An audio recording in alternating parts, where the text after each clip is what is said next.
નમસ્કાર મિત્રો, આપ સૌનું હાર્દિક સ્વાગત કરું છું આપણી સહિયારી ચેનલ જ્ઞાન યજ્ઞ ગુજરાત એટલે કે જીવાયજી એજ્યુકેશનમાં। મિત્રો, आपने મળશે ધોરણ 7 ના हिंदी विषय ना तमाम एकमना वीडियो। सबसे पहले देखते हैं अभ्यास और बाद में स्वाध्याय के प्रश्नों की चर्चा भी करेंगे। तो दोस्तों वीडियो को अंत तक जरूर से देखिए। प्रश्न 1, काव्य को डीवीडी मोबाइल जैसे साधनों के माध्यम से सुनाकर उसका व्यक्तिगत और सामूहिक गान करवाइए। तो दोस्तों इस काव्य का राग जो तुमने आवड़तो हो तो कमेंट में जरूर थी लगजो यस या नो। आगे देखेंगे दोस्तों नए प्रश्न की ओर। प्रश्न 2, निम्नलिखित प्रश्नों के उत्तर दीजिए। 1 नंबर, आप क्या क्या कर सकते हैं? तो देखेंगे दोस्तों उत्तर। आप क्या क्या कर सकते हैं? उत्तर है, मैं नदी में तैर सकता हूँ, मैं साइकिल चला सकता हूँ, मैं पतंग उड़ा सकता हूँ, मैं क्रिकेट में अच्छी बल्लेबाजी और गेंदबाजी कर सकता हूँ। दोस्तों कमेंट में भी जरूर से लिखना कि आप इसके अलावा कौन कौन से काम कर सकते हैं। आगे देखेंगे दोस्तों नए प्रश्न की ओर। प्रश्न 2, विविध क्षेत्रों में मनुष्य ने क्या क्या प्रगति की है? तो देखेंगे दोस्तों उत्तर। तो जो ये मित्रों जवाब, टेलीफोन, मोबाइल, ईमेल आदि के द्वारा संचार व्यवस्था में क्रांतिकारी बदलाव आया है। कंप्यूटर के आविष्कार ने हर एक क्षेत्र में अपनी उपयोगिता साबित कर दी है। चिकित्सा क्षेत्र में तरह तरह की दवाइयाँ और इलाज के नए साधन खोजे गए हैं। रासायनिक खाद और ट्रैक्टर बनाकर मनुष्य ने कृषि क्षेत्र में अनाज का उत्पादन बढ़ाया है। विद्युत शक्ति से चलने वाली मशीनों द्वारा उसने औद्योगिक क्षेत्र में कपड़ा, प्लास्टिक, रबर आदि से तरह तरह के उत्पादन किए हैं। भवन निर्माण के क्षेत्र में उसने अनोखी सफलता प्राप्त की है। मोटर, बस, रेलगाड़ी, दोपहिए, विमान आदि के निर्माण से यात्रा बहुत सुगम हो गई है। इस तरह विविध क्षेत्रों में मनुष्य ने अद्भुत प्रगति की है। तो मित्रों मनुष्य आज घना बधा क्षेत्रों में खूब ज प्रगति करी छे। आगे देखेंगे दोस्तों नए प्रश्न की ओर। प्रश्न 3, अन्य जीवों से मनुष्य महान कैसे है? तो देखेंगे दोस्तों उत्तर। मनुष्य के पास अन्य जीवों की अपेक्षा सोचने समझने की विशेष बुद्धि है। इस बुद्धि के द्वारा उसने अनोखे आविष्कार किए हैं। मनुष्य को वाणी का वरदान मिला है। उसके पास भाषा की शक्ति है। इसके बल पर उसने सभ्यता और संस्कृति का विकास किया है।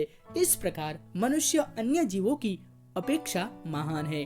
तो मित्रों बीजा जीवो करता मनुष्यने भगवाने विशिष्ट बुद्धि आपी छे અને એના કારણે જ મનુષ્ય આટલી બધી પ્રગતિ કરી છે। आगे देखेंगे दोस्तों प्रश्न 4, काव्य में उल्लेखित प्रकृति के तत्व बताइए और उनके समानार्थी शब्द दीजिए। तो दोस्तों जे काव्य में जे प्रकृतिना तत्वो आवे छे ए आपणे लखीशुं અને એના समानार्थी शब्द पण लखीशुं। तो જોઈએ मित्रों उत्तर। काव्य में उल्लेखित प्रकृति के तत्व और उनके समानार्थी शब्द। धरती तो जिसका समानार्थी शब्द है भूमि पृथ्वी। पर्वत तो समानार्थी शब्द है पहाड़। 3 नंबर, नदी जिसका समानार्थी शब्द होगा सरिता। 4 नंबर, माटी जिसका अर्थ होगा मिट्टी। 5 नंबर, अंबर जिसका अर्थ है आकाश। 6 नंबर, अग्नि जिसका अर्थ है आग। 7 नंबर, पवन जिसका अर्थ है हवा। आगे देखेंगे दोस्तों नए प्रश्न की ओर। प्रश्न 3, निम्नलिखित शब्दों का शुद्ध उच्चारण कीजिए और शब्दकोश में से उनके अर्थ ढूंढकर बताइए। तो देखेंगे दोस्तों उत्तर। हष्टपुष्ट यानी तगड़ा, हट्टा कट्टा। संवाद यानी कि बातचीत। शीघ्र यानी कि जल्दी। जौहर यानी कि पराक्रम, युद्ध में शत्रु की विजय निश्चित हो जाने पर राजपूत स्त्रियों का अग्निकुंड में जल भरना। आगे देखेंगे दोस्तों 5 नंबर, अजनबी अपरिचित। 6 नंबर, वेदांत जिसका अर्थ है ब्रह्म विद्या। 7 नंबर, मुकद्दर जिसका अर्थ है भाग्य। 8 नंबर, शागिर्द जिसका अर्थ है शिष्य। 9 नंबर, वृत्ति जिसका अर्थ है मनोदशा, मन का झुकाव। आगे देखेंगे स्पष्ट जिसका अर्थ है साफ साफ। तो दोस्तों अब देखेंगे प्रश्न 4, निम्नलिखित काव्य पंक्तियों का भावार्थ बताइए। तो देखेंगे दोस्तों काव्य पंक्ति। पृथ्वी के लाल तेरा हिमगिरी सा भाल, तेरी भ्रुकुटी में तांडव का ताल है। तो दोस्तों इस काव्य पंक्ति का भावार्थ होगा, हे पृथ्वी के पुत्र, तेरे पास हिमालय जैसा ऊंचे दर्जे का दिमाग है। तू अगर क्रोध में अपनी भौं तिरछी कर दे तो उसका वही असर होगा जो शिव के तांडव की ताल में होता है। आगे देखेंगे दोस्तों दूसरी पंक्ति। गुरु सा मतिमान, पवन सा तू गतिमान, तेरी नभ से भी ऊंची उड़ान है। तो देखेंगे दोस्तों काव्य का भावार्थ। हे मनुष्य, तुझ में महान देव गुरु जैसी बुद्धिमत्ता है और तू पवन की तरह गतिशील है। तू आकाश से भी ऊंचे पहुंचने की शक्ति रखता है। आइए दोस्तों देखते हैं स्वाध्याय की ओर। सबसे पहले देखते हैं प्रश्न 1। निम्नलिखित प्रश्नों के उत्तर दीजिए। 1 नंबर, मनुष्य क्या क्या कर सकता है? तो देखते हैं दोस्तों उत्तर। मनुष्य पहाड़ों को तोड़ सकता है, वह नदियों की बहाव मोड़ सकता है, वह मिट्टी से अमृत निकाल सकता है, वह धरती और आकाश को एक कर सकता है। इस प्रकार मनुष्य असंभव लगने वाले काम भी कर सकता है। प्रश्न 2, मनुष्य युग का आह्वान कैसे कर सकता है? देखते हैं दोस्तों उत्तर। मनुष्य की वाणी में बड़ी शक्ति है, वाणी के बल पर वह लोगों को प्रभावित कर सकता है, वह लोगों के विचार बदल सकता है। इस प्रकार अपनी वाणी के प्रभाव से मनुष्य युग का आह्वान कर सकता है। आगे देखेंगे प्रश्न 3, मनुष्य यदि हिम्मत से काम ले तो क्या हो सकता है? तो देखते दोस्तों उत्तर। मनुष्य यदि हिम्मत से काम ले तो धरती पर पापों को बढ़ने से रोका जा सकता है, दुनिया में बढ़ने वाली पशुता कम हो सकती है। इस प्रकार मनुष्य यदि हिम्मत करे तो दुनिया को बदला जा सकता है। तो दोस्तों आप भी कमेंट में लिखिए कि आपको बड़े होकर, बड़े बनकर क्या बनना है, आपकी विश क्या है। आगे देखेंगे प्रश्न 2, उचित जोड़ मिलाइए, यानी कि अ विभाग है और ब विभाग है, दोनों में से हमें सही जोड़ मिलाकर उत्तर लिखना है। तो देखेंगे दोस्तों उत्तर। पहला, मनुष्य की आत्मा में स्वयं भगवान है। 2 नंबर, मनुष्य के नयनों में ज्वाल है। 3 नंबर, मनुष्य की भ्रुकुटी में तांडव का ताल है। 4 नंबर, मनुष्य की वाणी में युग का आह्वान है। और 5 नंबर, मनुष्य की छाती में महाकाल है। आगे देखेंगे दोस्तों प्रश्न 3, निम्नलिखित प्रश्नों के सही विकल्प के सामने राइट कीजिए। तो दोस्तों हम देख सकते हैं ऑप्शन वाले प्रश्न हैं, जिनमें पहला प्रश्न, मनुष्य चाहे तो काल को क्या कर सकता है? 3 ऑप्शन में से हमें सही उत्तर ढूंढकर लिखना है। तो हमारा उत्तर होगा थाम ले, यानी कि मनुष्य चाहे तो काल को भी थाम ले सकता है, यानी कि काल को भी रोक सकता है। जो समय है उनको भी मनुष्य चाहे तो रोक सकता है। आगे देखेंगे 2 नंबर, मनुष्य चाहे तो धरती को क्या कर सकता है? तो देखेंगे दोस्तों उत्तर, अंबर से जोड़ दे।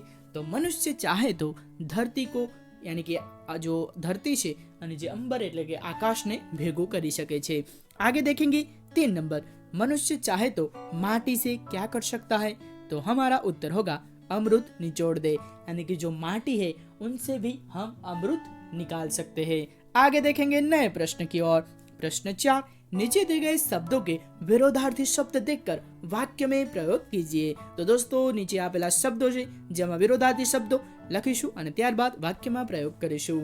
जैसे कि उदाहरण છે धरती यानी कि आकाश, जिसका विरोधी है वाक्य है पक्षी आकाश में उड़ रहे हैं। तो देखेंगे दोस्तों उत्तर, अमृत, जिसका विरोधार्थी शब्द विष होगा, वाक्य है शंकर जी ने विष पी लिया था।